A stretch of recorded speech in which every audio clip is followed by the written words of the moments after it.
রাজা দাউদ তার একটি বাসনার কথা তিনি বলেছেন। রাজা দাউদ তিনি একজন রাখাল ছিলেন, একজন সৈনিক ছিলেন। পরে ঈশ্বর তাকে ইসরায়েল জাতির উপরে রাজা হিসেবে মনোনীত করেন। তিনি ইসরায়েলের দ্বিতীয় রাজা ছিলেন। আর এই রাজা দাউদ তিনি ঈশ্বরকে খুবই ভালোবাসতেন, ঈশ্বর ভক্ত একজন লোক ছিলেন। আর তিনি যখন তার সিংহাসনে বসে থাকতেন, বিশ্রাম নিতেন, তখন চিন্তা করতেন যে আমার ঈশ্বর তিনি সেই রোদ বৃষ্টি ঝড়ে ফাঁকা জায়গায় থাকে, কিন্তু আমি তো খুব সুন্দর অবস্থানে রয়েছি। আর তিনি চিন্তা করলেন আমার ঈশ্বরকে আমি এরকম ফাঁকা জায়গায় রাখতে পারি না, তার জন্য একটি গৃহ নির্মাণের প্রয়োজন রয়েছে। আর তাই তিনি তার বাসনা তিল তিল করে সৃষ্টি করলেন যে আমি আমার ঈশ্বরের জন্য একটি গৃহ নির্মাণ করব। কিন্তু দুঃখের বিষয় হলো তার দুঃখ তিনি এখানে আজকে আমরা যে অংশটি পাঠ করলাম প্রকাশ করেছে, ঈশ্বর বলেছেন না। অনেক সময় আমরা খ্রিস্ট বিশ্বাসীরা অনেক পরিকল্পনা করি, আমাদের অনেক প্ল্যান থাকে। আমি চাকরি করব, আমি একটু ছোট ব্যবসা করবো, কিংবা বড় একটি ব্যবসা করব, আমি বিদেশ যাব, আমি বিভিন্ন বড় বড় কর্মকর্তা হিসেবে নিজেকে প্রকাশ করতে পারবো। বিভিন্ন ধরনের পরিকল্পনা আমরা করে থাকি খ্রিস্ট বিশ্বাসীরা। কিন্তু অনেক সময় আমাদের যে ডেস্টিনেশনে আমরা পৌঁছাতে পারি না। আমরা বারবার চেষ্টা করি, বারবার ব্যর্থ হই, কিন্তু তারপর আমরা চেষ্টা করি, কিন্তু আমরা ঈশ্বরের যে পরিকল্পনা আমাদের জীবনে রয়েছে তা আমরা একবার চিন্তা করি না যে আমি যে লক্ষ্য স্থির করেছি, আমি যে পরিকল্পনা করছি, আমি এটা করব, আমি সেটা করব, আমি এমন হব, আমি তেমন হব, কিন্তু এই পিছনে ঈশ্বরের আসলে পরিকল্পনা কি?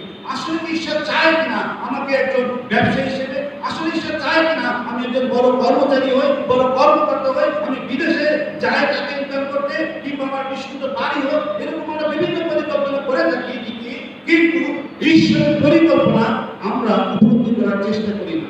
আমরা ব্যর্থ হই, আমরা অন্যদেরকে ব্লেম দিই, ঈশ্বরকে অনেক সময় ব্লেম দিই, কিন্তু আমার এই পরিকল্পনা আসলে ঈশ্বরের পরিকল্পনার সাথে এক কিনা তা আমরা অনেক সময় চিন্তা করি না।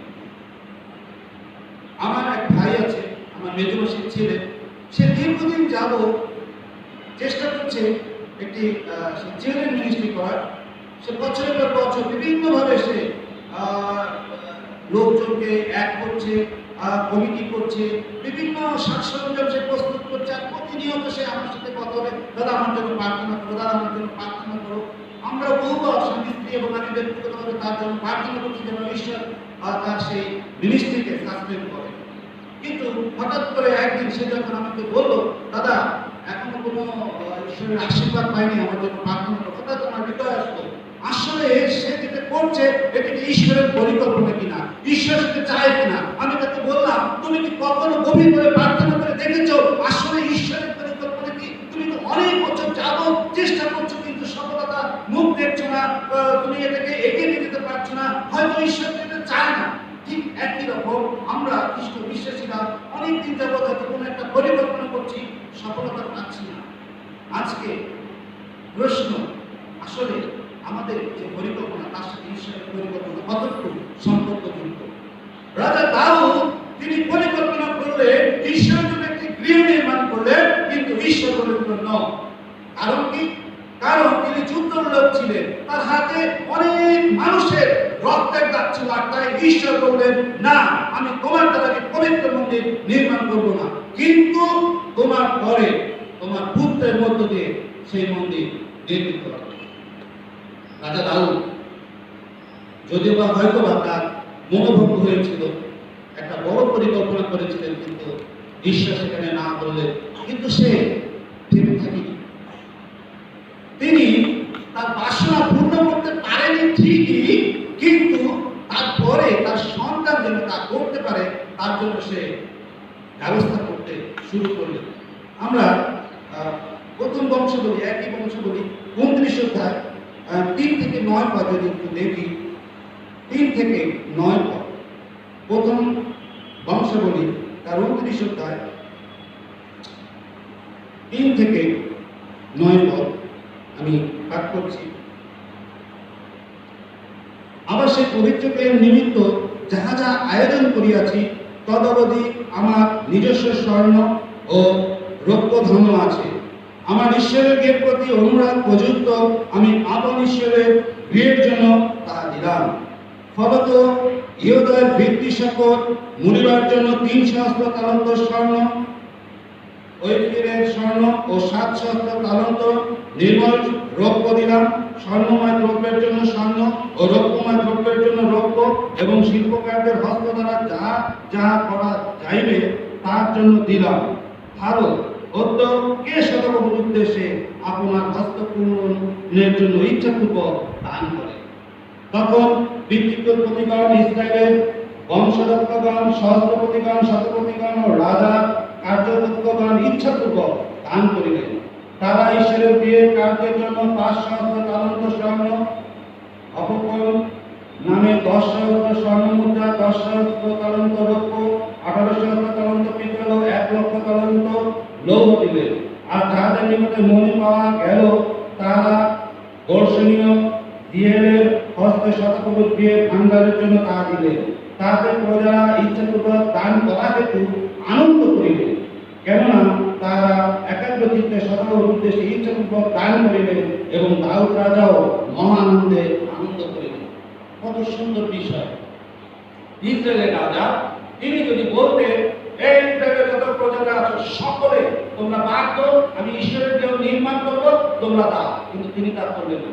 তিনি প্রথমে তার যা সঞ্চিত স্বর্ণ ছিল, রৌপ্য ছিল, সমস্ত কিছু আগে জমা করলেন, যে আমি ঈশ্বরের বিয়ের জন্য আজকে এই সমস্ত এনেছি, যেন ঈশ্বরের একটি সুন্দর প্রিয় নির্মাণ হতে পারে। এবং তিনি ওয়ার্ডার করলেন না, তিনি আদেশ দিলেন না, কিন্তু অনুরোধ করলেন। একজন রাজা ইসরায়েলের সমস্ত প্রজাবৃন্দকে অনুরোধ করছে, তোমরা যদি কিছু স্বেচ্ছাপূর্বক দাও, আর সমস্ত ইসরায়েলবাসী আনন্দপূর্বক, সেখানে দেখতে পাবেন আনন্দপূর্বক তারা ঈশ্বরের কেউ নির্মিত হবে, আর তাদের যা যা ছিল তাই নিয়ে ঈশ্বরের গৃহে নির্মাণের জন্য এক জায়গায় জড়ো করলো। কত সুন্দর একটি বিষয়, আনন্দ সহকারে আনন্দ। আজকে যদি আমরা আমাদের বিশ্বাসীদের দিকে দৃষ্টিপাত করি, আজকে আমরা খুব কম লোকই দান করি।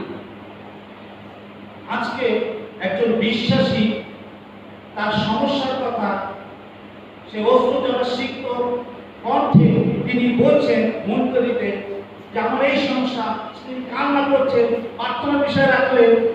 উপাসনা শেষ, একটি সদস্য কিংবা মন্ডলীর কেউ তাকে সান্ত্বনা দেওয়ার জন্য গেল না। কারণ আজকে আমরা এমন একটি নিষ্ঠুর সমাজে বাস করছি, আমাদেরকে স্বার্থপর হওয়ার জন্য শয়তান প্রলুব্ধ করে। অন্যদের উপকারার্থে আমরা এগিয়ে যাই না, অন্যদের সাহায্যার্থে আমরা এগিয়ে যাই না, অন্যকে আমরা কিছু সময় দিব, আমরা এগিয়ে যাই না। আমরা সব সময় নিজের চেষ্টা করি, নিজের ধান্দা করি, নিজে কিভাবে বড় হবো তাই চিন্তা করি।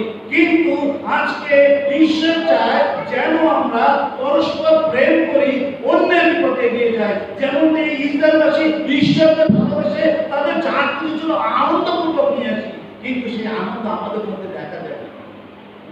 আমার একজন পরিচিত ভাই, তিনি ফ্রান্সে গিয়েছিলেন, ইতালি থেকে পালিয়ে তিনি ফ্রান্সে গিয়েছিলেন। তার পাসপোর্টের সমস্যা ছিল, কোথাও চাকরি পাচ্ছিলেন না, খুব অভাব। সে অনেক চিন্তার পরে সে একটি বুদ্ধি পেল, যদি আমি কোনো চার্চে গিয়ে আমার বিষয়টি প্রার্থনা হিসেবে বলি, হয়তো কোনো উপকার পাবো। সে গির্জায় গিয়ে সে চোখের জলে প্রার্থনা চেয়েছিল যে আমার এই সমস্যা, আমার জন্য প্রার্থনা করবে। 1 বছর, ওই দিনের পরে 1 বছর তার কোনো চিন্তা করতে হয়নি। কোনো বিশ্বাসী তার সারা বছরে থাকার ঘর ফ্রি করে দিয়েছে, কোনো বিশ্বাসী তাকে তার যাবতীয় যা প্রয়োজন তার জন্য অর্থ প্রোভাইড করেছে, কেউ তার চাকরির ব্যবস্থা করেছে, কেউ তার পাসপোর্টের জন্য চেষ্টা করেছে। এইভাবে সকলে এগিয়ে এসেছে। ইউরোপ এবং আমেরিকার বিশ্বাসীরা অনেক দান করে, বিধান তাদের কোনো অভাব নেই, সেখানে দরিদ্রতা নেই। কিন্তু আজকে আমরা এশিয়ার বিশ্বাসীরা আমরা অন্যদেরকে বিদেশি দিই, যার কারণে আমাদের সমস্যা, আমাদের অভাব। বছরের পর বছর আমরা বিদেশিদের দিকে তাকিয়ে থাকি, মন্ডলীগুলো বিদেশিদের দিকে তাকিয়ে থাকে, কখন তারা সাহায্য করবে এবং আমরা মন্ডলী বৃদ্ধি করবো। কারণ আমরা দিতে জানি না। আজকে আমরা দিতে জানি না, বিধায় আমাদের সমস্যা। আমাদের প্রভু যীশু খ্রিস্ট তিনি যখন প্রচার করেছিলেন, তিনি শুধু বাক্যের কথা বলেনি, তিনি মানুষকে পরিদীপ্ত করেছিলেন, 5,000 লোককে তিনি খাইয়েছিলেন। আজকে আমরা শুধু যারা প্রভুপক্ষে কাজ করি, যারা প্রচারক আছি, যারা পালক আছি, আমরা ভাবি যে আমরা শুধু এই বাক্য শুধু পরিচর্যা করবো, কিন্তু একটি বিষয়, যিশু যখন বিতর্কে আহ্বান করলেন, সেখানে 3বার বলেছিলেন তুমি তো আমাকে ভালোবাসো, এবং 3বার বলেছিলেন আমার মেষদের চড়াও, এবং এক মাঝে দ্বিতীয়বার তিনি বলেছিলেন পালন করো। অর্থাৎ শুধু বাক্যের পরিচর্যা নয়, কিন্তু তাদের সেবা করতে হবে, তাদের যা কিছু প্রয়োজন তা যোগাতে হবে, বিশ্বাস রাখতে হবে যে ঈশ্বর আমাদের মধ্য দিয়ে তা করতে সক্ষম। আজকে আমরা বিশ্বাসীরা খুবই স্বার্থপর হয়ে গিয়েছি, যার কারণে আজকে আমাদের অনেক বিশ্বাসী যারা অনেক আগে খ্রিস্টের পরিবারে এসেছিল হারিয়ে গিয়েছে। সাধু বউ তাই আমাদেরকে বলছে যেন আমরা বিশ্বাসীদের উপকার করি। গালাতীয় 6:10 পদ, তোমরা গালাতীয় 6:10 পদে দেখি সেখানে সাধু বউ গালাতীয় মণ্ডলীকে কি বলছে।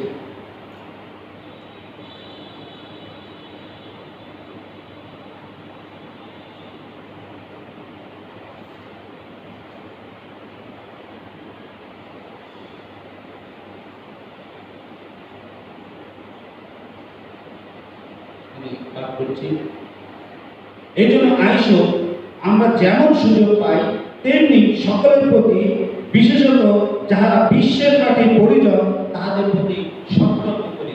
যদি আমরা সহজ বাংলা দেখি সেখানে সপ্তাহের জায়গায় বলা হয়েছে উপকার করি।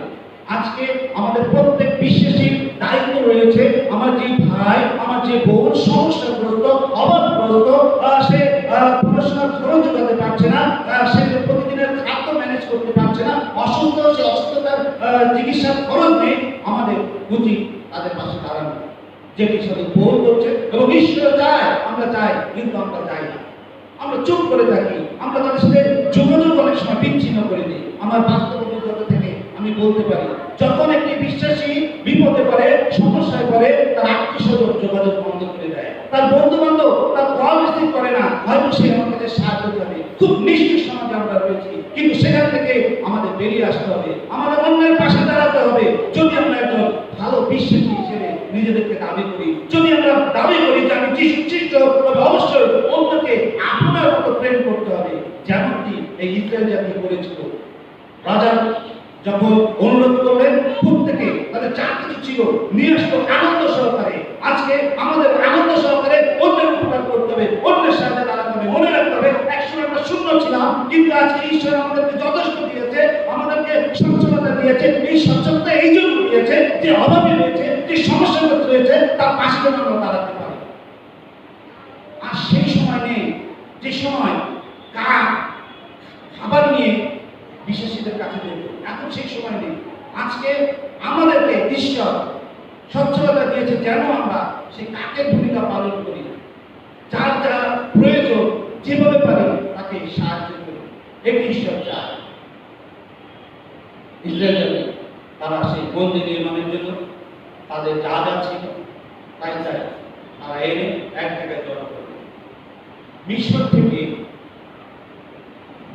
ইসরায়েল জাতি বের হয়ে আসা 480 বছর পরে, 480 বছর পরে সলোমন রাজা, ইসরায়েলের 3য় রাজা, তার রাজত্বের 4র্থ বছরে এই জেরুজালেম মন্দির, যে মন্দিরের বিষয় রাজা দাউদ তিনি বাসনা করেছিলেন, সেই মন্দির নির্মিত হয়।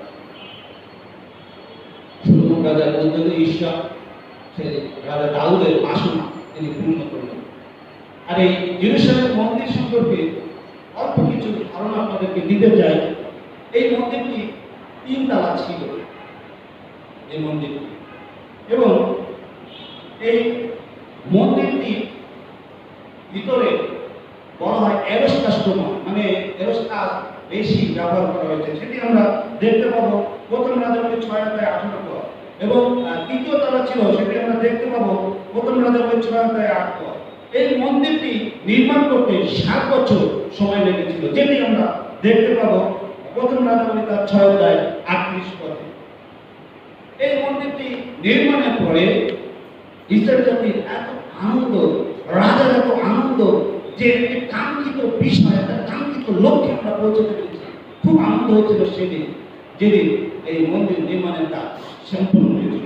এই মন্দির নির্মাণের কাজ সম্পন্ন হয় দ্বিতীয় বংশাবলীর 711 পদ্ধতি আমরা দেখি। এবং যেদিন এই মন্দির নির্মাণের কাজ সম্পন্ন হয় সেদিন ইসরায়েল জাতি 100 যাদব উৎসব করেছিল, 22,000 গরু এবং 1,20,000 মেষ সেদিন কেটে তারা আনন্দ করেছে, উল্লাস করেছে। কত আনন্দের বিষয়! আমাদের প্রভু খ্রিস্ট, আমাদের ঈশ্বর, তিনি আর সেই ফাঁকা জায়গায় থাকবেন না, খোলা আকাশের নিচে থাকবেন না। আমাদের ঈশ্বরকে একটি গৃহের ভিতরে আমরা প্রবেশ করতে পারবো, যেখানে রোদ বৃষ্টি ঝড়ে তাকে কোনো ক্ষয়ক্ষতি হতে দিবে না। কত আনন্দ সেদিন ছিল এই ইসরায়েল জাতি। কিন্তু দুঃখজনক বিষয় হলো এত সুন্দর নির্মাণ ভেঙে গেল, ধ্বংসপ্রাপ্ত হল। কারণ কারণ ইসরায়েল জাতি ঈশ্বর আগে সুন্দরকে বলেছিলেন, যদি আমার অবাধ্য হয় তার ফলাফল এই যিশুর আগমনের মুহূর্তে 2 বার এই মন্দিরকে ধ্বংসপ্রাপ্ত হয় এবং 52 বার এই মন্দিরকে আক্রমণ করা হয়। কখনো কলেস্টিয়ার, কখনো দাবিদের, কখনো আমন সন্তান, মোয়াব বিভিন্নভাবে এই মন্দিরকে আক্রমণ করে। এত সুন্দর নিপুণ একটি মন্দির ধ্বংসপ্রাপ্ত হয়, আর এখন তো নেই। আমি মাঝে মাঝে আফসোস করি যখন পড়ি মন্দিরের নির্মাণের বিষয়, যে এত সুন্দর একটি মন্দির ঈশ্বর সৌমনকে প্রজ্ঞা দিয়েছিলেন, আর তার মধ্যে যে এত সুন্দর একটি মন্দির, আর সেই মন্দিরকে আমরা বর্তমান সময় বিশ্বাসীরা দেখতে পেলাম। মাঝে মাঝে আফসোস করি ইসরায়েল জাতির পাপের কারণে, তাদের অবাধ্যতার কারণে। 2টি বিষয় ঈশ্বর পালন করেছেন, একটা বিজাতীয়দের সাথে অসহযোগিতা আবদ্ধ, আর কি হলো প্রতিমা পূজা। এই 2টি বিষয় ঈশ্বর খুবই ঘৃণা করতেন। এই মিশন থেকে ফিরে আসার পরে বারবার ঈশ্বর এই 2টি বিষয় পালন করেছে।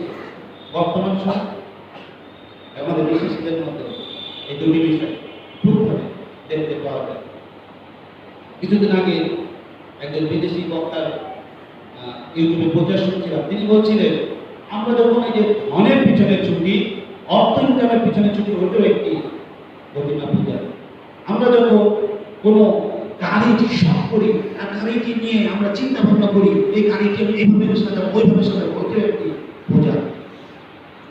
আমরা বিভিন্নভাবে পূজা করছি এবং সব থেকে বড় আমাদের খ্রিস্ট বিশ্বাসীরা হারিয়ে যাচ্ছে এই অসমাজনীতে। এই 2টি বিষয় ঈশ্বর ঘৃণা করে, আর এই 2টি বিষয়ের কারণে এই জেরুজালেম মন্দির তথা ইসরায়েল জাতি ধ্বংসপ্রাপ্ত হয়। কিন্তু কিছু কিছু ভাওবাদী, কিছু কিছু বিশ্বাসী ইসরায়েলের তখন তাদের দুঃখ, তাদের কষ্ট, কিভাবে এই ভেঙে যাওয়া মন্দির পুনরায় গঠন করা যায়। আমরা যদি দ্বিতীয় বংশাবলী 24,004 পথ একটু ঘুরি, ভেঙে যাওয়া মন্দির, সেখানে আমরা দেখতে পাবো কিভাবে গঠিত হয়েছিল। দ্বিতীয় বংশাবলী 24,004 পথ।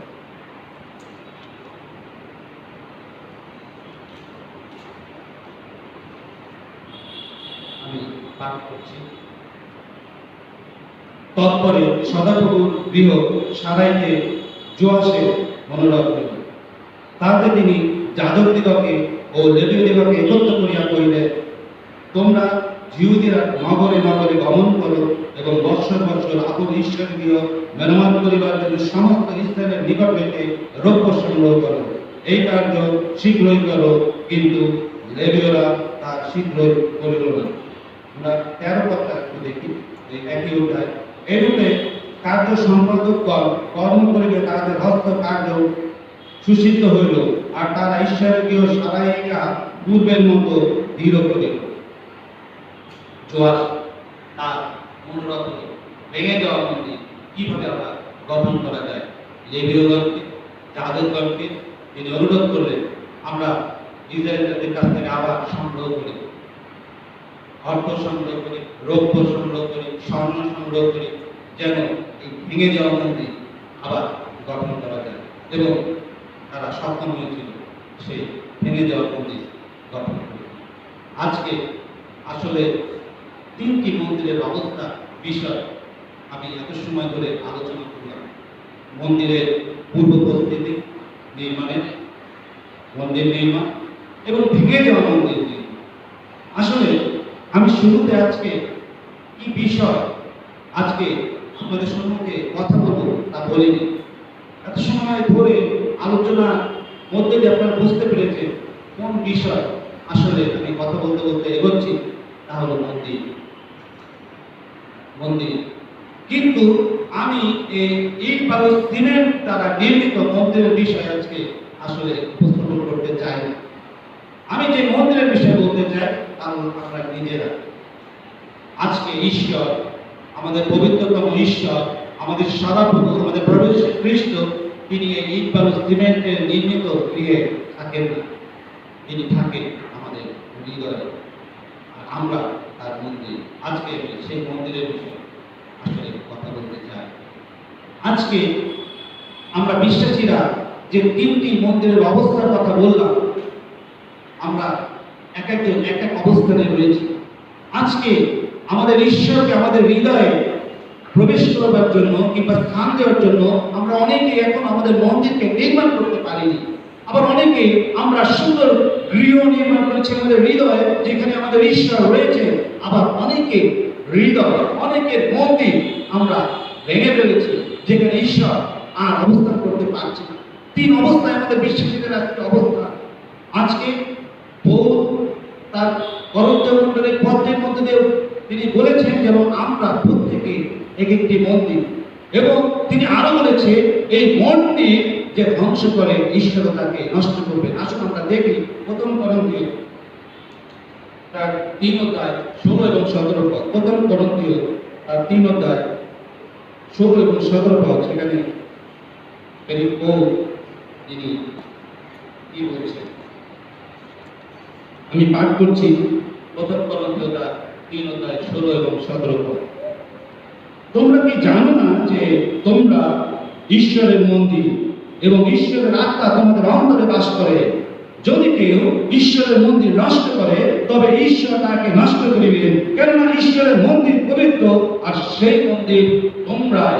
সেই মন্দির তোমরাই। আমরা প্রত্যেকে এক একটি মন্দির, কিন্তু আজকে আমাদের মন্দিরের অবস্থা কি? আজকে একটু ভাববার বিষয়, আমাদের মন্দিরের অবস্থা কেমন? কি অবস্থায় আমাদের মন্দিরের অবস্থা রয়েছে? কি অবস্থায় আমরা রেখেছি আমাদের এই হৃদয় মন্দিরকে? আজকে প্রশ্ন, কেমন অবস্থায় রয়েছে আমাদের মন্দির?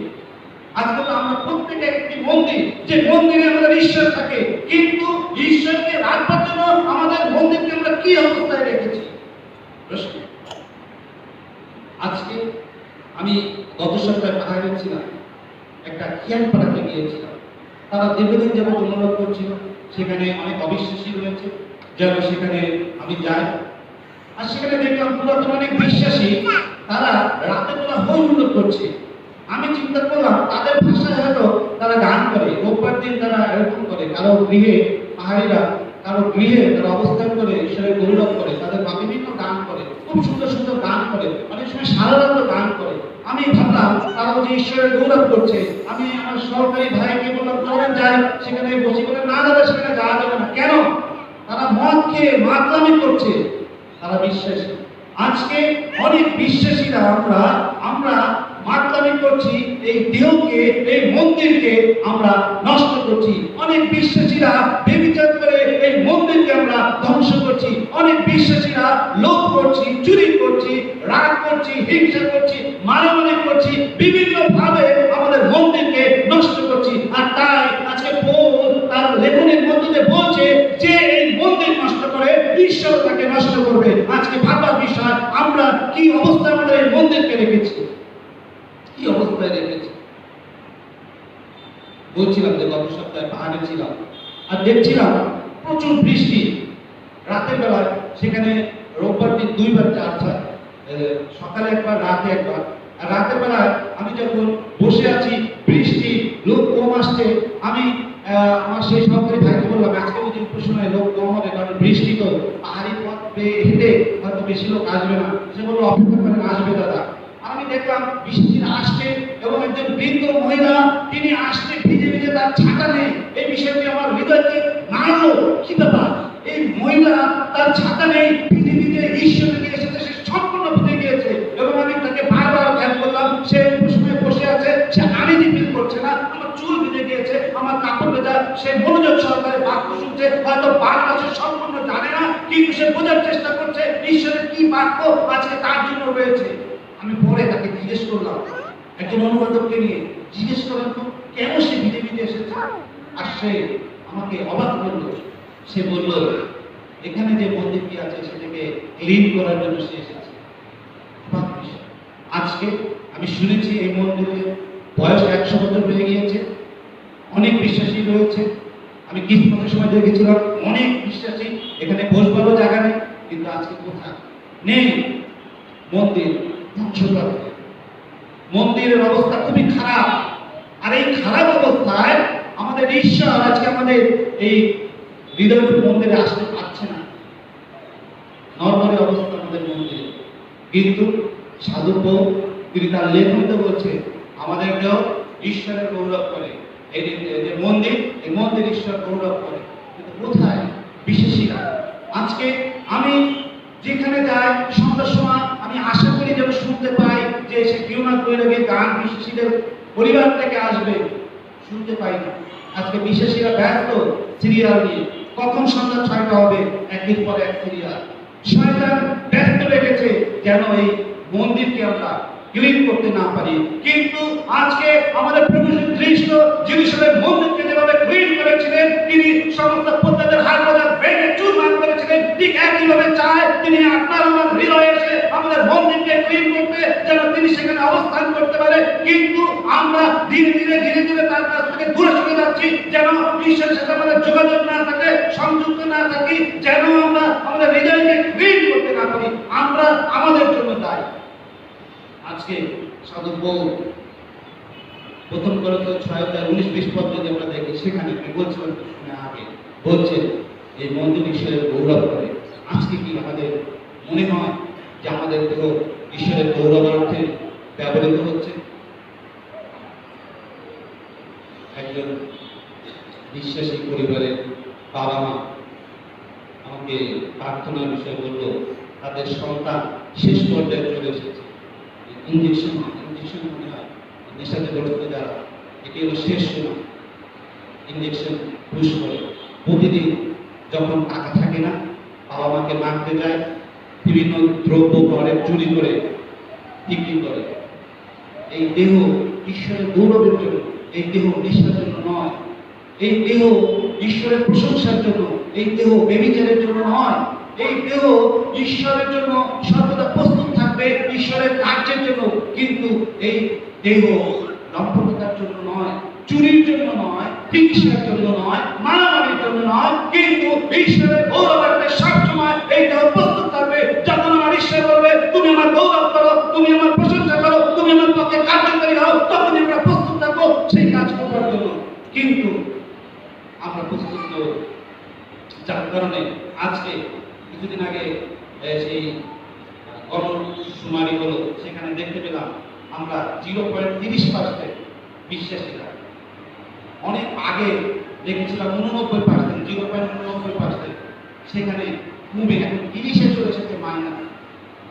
কারণ আমরা বিশ্বাসীরা আস্তে আস্তে আমাদের সেই অতীতে চলে যাচ্ছি, বৃদ্ধি হচ্ছে না, অসম জলে আবদ্ধ হচ্ছে। কারণ আমাদের এই মন্দিরকে আমরা ঠিকভাবে ক্লিন করতে পারছি না। কিন্তু আজকে সময় এসেছে ক্লিন করার। আজকে 3 অবস্থানের কথা বলছিলাম। যদি মনে করেন আপনার মন্দিরটি প্রস্তুত করা প্রয়োজন, আসুন আনন্দ সহকারে, দাউদ এবং প্রজারা যেভাবে আনন্দ সহকারে মন্দির নির্মাণের জন্য তারা উল্লাসিত ছিল, উৎসুক ছিল, আসুন আমরা সেভাবে আমাদের মন্দিরকে প্রস্তুত করি। আর যদি এভাবে মন্দির প্রস্তুত থাকে সলোমন রাজার মধ্য দিয়ে, তাহলে ঈশ্বরের গৌরব। আর যদি 3টি অবস্থানে আমাদের মন্দির থাকে ধ্বংসপ্রাপ্ত, আসুন আজকে এই সুন্দর মুহূর্তে আরেকটি বার আমরা পুনর্নির্মাণ করি। জোয়াস যেভাবে নির্মাণ করেছে ঠিক একইভাবে আমাদের নির্মাণ করা প্রয়োজন রয়েছে। যদি আজকে আমরা ঈশ্বরকে আমাদের হৃদয়ে স্থান দিতে চাই, ঈশ্বরকে আমাদের হৃদয়ের সমস্ত কর্তৃত্ব দিতে চাই, তবে অবশ্যই এই মন্দির পুনর্নির্মাণের প্রয়োজন রয়েছে। আমি জানি না আমাদের কার কি অবস্থা, কিন্তু ঈশ্বর জানে এবং আপনি জানেন। যদি মনে করেন আপনার মন্দিরটি ভেঙে গেছে, নষ্ট হয়ে গিয়েছে, সেখানে আর ঈশ্বর আসতে পারছে না, আসুন না যিশুকে আহ্বান করি। কিন্তু সাদা প্রস্তুত আমাদের করোনার বলছে, খুলে দাও, আমি তোমার হৃদয়ে আসবো। এবং যিশু জেরুজালেম মন্দিরকে যেভাবে ক্লিন করেছিলেন, আপনি যদি আপনার সমস্ত কিছু তারপরে অর্পণ করেন, তিনি ক্লিন করবেন। তিনি জানেন আপনার দুর্বলতা কোথায় কোন সাইডে আপনি ঈশ্বর থেকে আস্তে আস্তে দূরে চলে যাচ্ছেন, সেই সাইড ঈশ্বর শক্তিযুক্ত করবে। আসুন আজকে ছোট্ট একটু প্রার্থনার মধ্যে দিয়ে আমরা পুনর্নির্মাণ করি আমাদের মন্দির। আমি অনুরোধ করতে চাই, আসুন আমরা প্রত্যেকে চোখ বন্ধ করি এবং 1 মিনিট আমরা প্রার্থনা করি। যার জীবন্ত সাথে ধন্যবাদ দেই আজকে তোমার উপস্থিতির জন্য, তোমার জীবন্ত বাক্যের জন্য।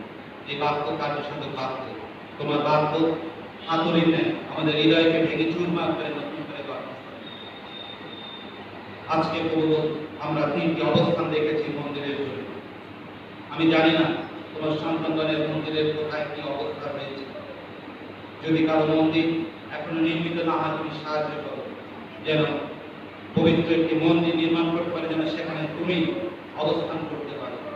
যদি কারো মন্দির ভেঙে গিয়ে থাকে, তবে আজকে বিশেষ বিনতি জানান, তুমি তাদের মন্দিরকে পুনর্নির্মাণ করো, যেন প্রভু সেই মন্দির চিরস্থায়ী থাকে, সেই মন্দিরে সদা তুমি বিরাজ করতে পারো, তুমি সেই মন্দিরে সদা অবস্থান করতে পারো এবং তোমার সন্তানের আর্থিকভাবে বৃদ্ধি পায়, উপচয় করে।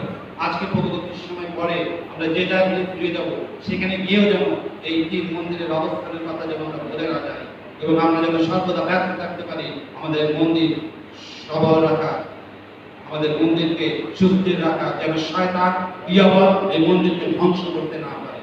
তুমি উপস্থিত আমাদের সকলের সহযোগী, এই প্রার্থনা দান করতে যিশু তোমার নামে চাই, আমেন।